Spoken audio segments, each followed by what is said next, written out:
C'est un retour aux bulles aujourd'hui, auquel on a droit des bulles de l'île d'Orléans. D'Orléans, le haut, il y a eu de la misère à s'échapper. Exactement, ouais. j'ai même pas pris de bulles en plus. D'accord. Donc, mon cher Serge, pourquoi ce choix aujourd'hui? Coup de cœur aussi. Avant, oui, évidemment, un coup de cœur.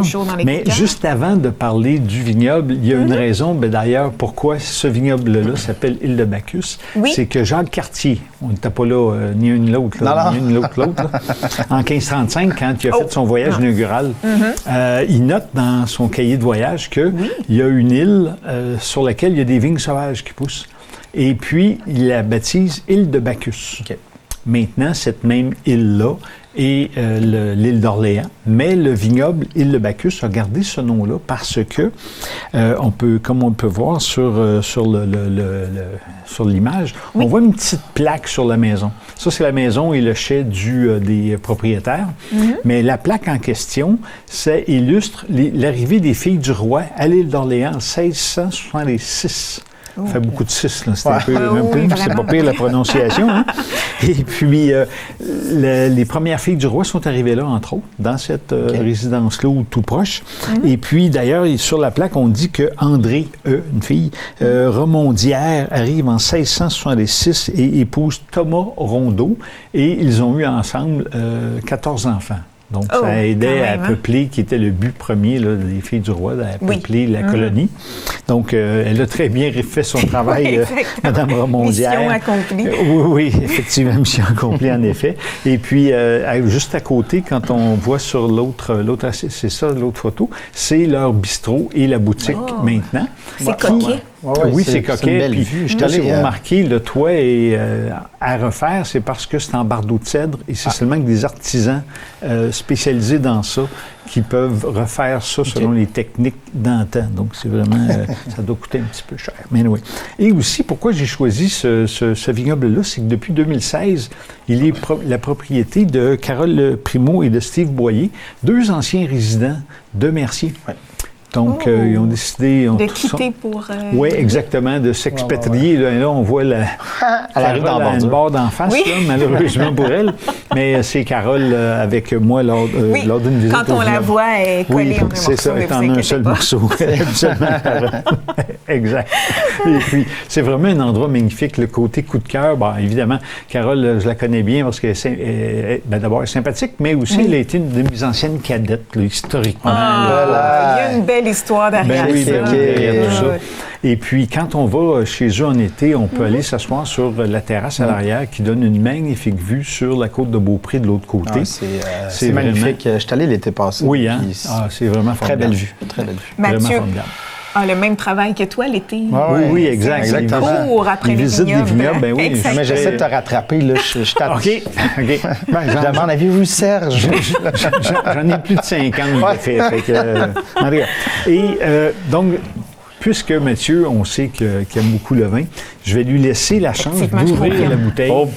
Selon la bonne technique que j'ai expliquée, parce que tu nous as appris ça dans nos cours. Oui, c'est ça. Exact. Un peu, oui, surtout que tu es vraiment à côté de moi. Oui, exact. L'espace entre nous deux est très mini. Mais je me sens très observé. Stressé. Oui, c'est ça. D'autant plus que c'est filmé et que tu as droit à une fois. Mais l'affaire, c'est que j'ai jamais essayé le bout de pas faire de bruit. Pas faire de bruit. Ça, j'ai jamais essayé ce moment-là. Mais là, donc, c'est un beau défi. Il faut tourner la bouteille, Mel. Oui, c'est ça, exact. Il faut y aller lentement. Oui, exact. Mais on va voir le bouchon. Continue à tourner la bouteille. Non, je sais. Pas le bouchon. Mais il s'entraîne depuis un mois et demi. Ah oui? Donc, ça devrait bien aller. OK, c'est pour ça les muscles. Oui. Tu as vu le changement? Oui, effectivement. Je suis sûre qu'il est sur le bord. content. Parce que ça va faire du bruit. Comment? Mais c'est pas si mal. Avec le micro, on l'a entendu, ça. C'est pas si pire. Bravo. Bravo, Mathieu. Écoute, je suis impressionnée. On voit quelle expérience. Oui, en effet. Travail de chef. Tu vas même verser ça en plus. Oui, c'est ça. Et puis, bon, ce mousseux-là est élaboré selon la méthode traditionnelle. J'en avais parlé au tout début de la saison. Donc, c'est la même méthode qu'on utilise en Champagne.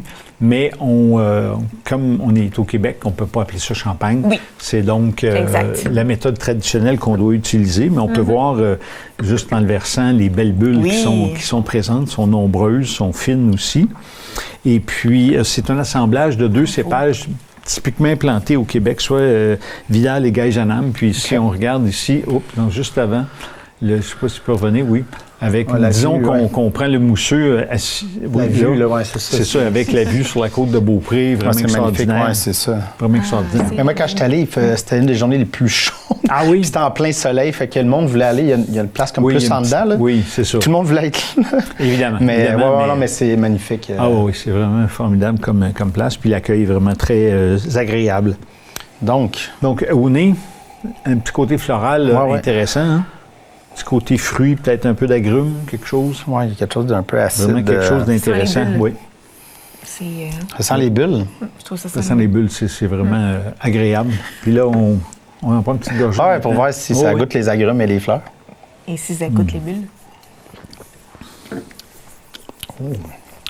C'est intéressant. Le floral, il est là. Le floral est là, effectivement. Les bulles sont fines aussi en bouche, là, vraiment intéressant. On parle de 24 mois sur latte, donc 24 mois couchés. Okay. C'est donc beaucoup. Là, parce que c'est souvent 18. Oui, c'est ça. En Champagne, minimum 15. 15, OK. Et puis là, on est à 24, donc... OK. Voyons. Puis l'agrume est là à la fin. Oui, aussi. Il faut que tout s'est passé, là. Et qu'est-ce que ça donne de plus, Serge? De quoi ça? De laisser 24 mois. Ah, les bulles, plus le temps va être long, plus les bulles vont être fines. Ah, OK. J'ai eu la chance d'en déguster en Champagne, des 10 ans sur latte, et c'était très fin. Vraiment. Là. Mais déjà ici, oui, c'est ça, on sent pas trop. Ça ne fait pas comme un picotement sur la langue. Ça explose, mais tout délicatement. Donc, c'est vraiment très, très bien fait. Et puis, j'ai dit tantôt, Vidal Gaïjanam, 2 cépages typiquement implantés ici au Québec. 35 $ la bouteille. OK. Qui est un prix bien correct, compte tenu, entre autres, du 24 mois. C'est ça. Oui, on perd ça de vue, là, comme temps de... Puis avec, en apéro, évidemment, comme on prend là, avec des tapas, fruits de mer, ce serait vraiment quelque chose de très, très agréable. Et puis, vraiment un beau produit, là, élaboré par Carole et Steve. Là, des gens d'ici. Oui, en plus, des gens d'ici. Voilà, exactement. Voilà. Achat local, un peu plus loin. Il faut faire un peu de route. Puis en plus, je tiens à féliciter Mathieu qui a encore réussi une fois. Oui. Psst, pas de bruit. En plus, on a ça d'enregistrer, le monde... j'allais dire sur pellicule. Oui, exactement. Le monde ne croit jamais en moi, mais je réussis des choses des fois. On est fiers de toi. Fiers de toi. Donc, bien merci, Serge. On va donner droit à Mathieu de finir sa coupe pour donner cet exploit. Parfait. Donc, on se retrouve encore une fois la semaine prochaine avec un autre coup de cœur surprise. Un autre coup de cœur.